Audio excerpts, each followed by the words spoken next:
We're always taught that being kind is one of the best things you can be. But what happens when that kindness, well, what if it starts costing you your own peace of mind? Today, we're diving into the real price of being too nice and how some ancient Stoic wisdom can actually help us find a much healthier balance. Really think about that for a second. If that question hits home, you are definitely not alone. It's that awful, frustrating feeling, right? You give, but it seems like the more you offer, the less it's actually appreciated. And it can leave you feeling just drained, kind of resentful, and honestly, completely invisible. From the time we're kids, it's drilled into us. Be helpful, share your stuff, don't be selfish. But this constant focus on everyone else creates this real internal conflict.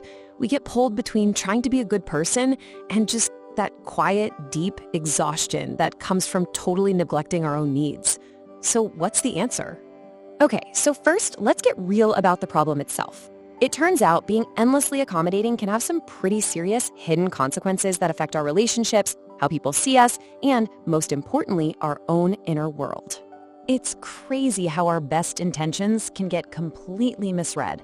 You might see yourself as being strong and supportive, but other people, they might see your constant availability as a lack of self-respect. And in a world that's often wary of hidden motives, your pure kindness might even seem suspicious. And just like that, you've become the default person for every single task nobody else wants to do. When you're an endless source of yes, you can accidentally start attracting people who are just wired to take. They get used to your unconditional help, and pretty soon, it's not just appreciated anymore, it's expected. And this is what creates those deeply unbalanced relationships where you feel like you're doing all the emotional heavy lifting. And this right here is the painful reality of that imbalance. Just look at the contrast, their view of you versus your reality. To them, you're the reliable one they call to fix a problem. But when it's time to celebrate or have fun, suddenly you're nowhere to be found. It's such a clear sign you're being valued for your utility, not for who you actually are. The Stoic philosopher Seneca really hit on something crucial here. Sometimes the absolute kindest thing we can do is not to solve someone's problem for them.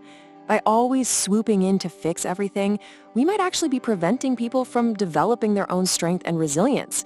Real generosity is about empowering others, not creating dependency. Look, the external costs are bad enough, but the internal damage, that can be so much worse. When you're constantly focused on everyone else's drama, you're often just avoiding your own. Your own voice just gets quieter and quieter. This can lead straight to burnout, stress, and even unhealthy ways of coping, all while you forget that your time is finite and incredibly valuable. So we've laid out all the costs, but here's where the tone shifts. The good news is, Stoicism doesn't just point out the problem, it offers a practical, really empowering toolkit to fix it. So let's dive into the solutions and start building a healthier way to be kind right now. All right, here are the 4 key strategies we're going to break down.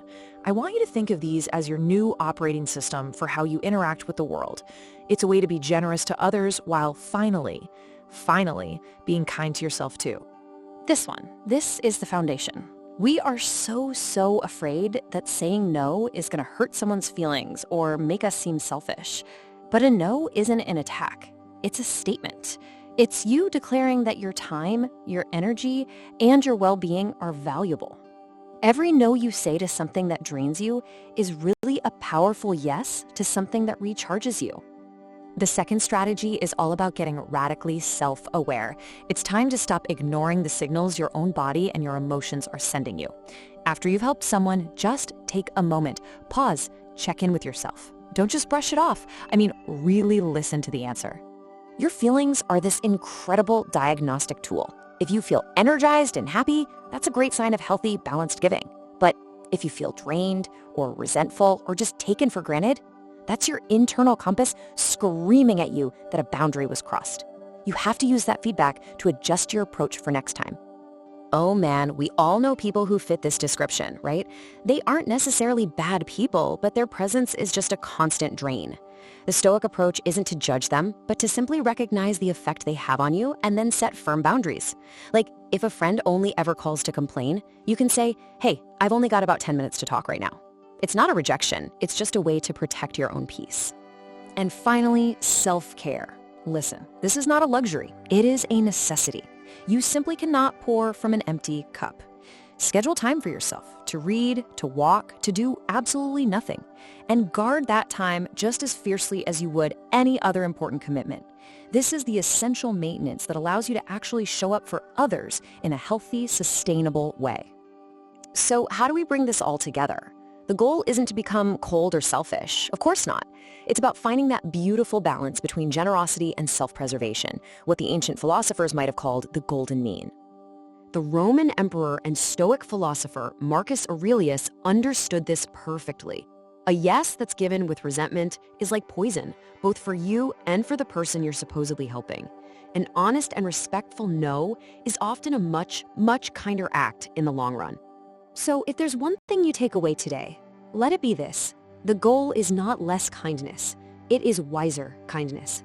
It's about being generous in a way that's sustainable, that's authentic, and that respects your own limits. And that's a kind of kindness that enriches both the giver and the receiver without completely depleting anyone.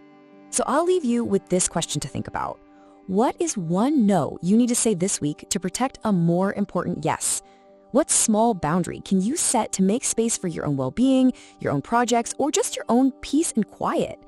That right there, that's where the practice of wise kindness truly begins. Thanks for being here.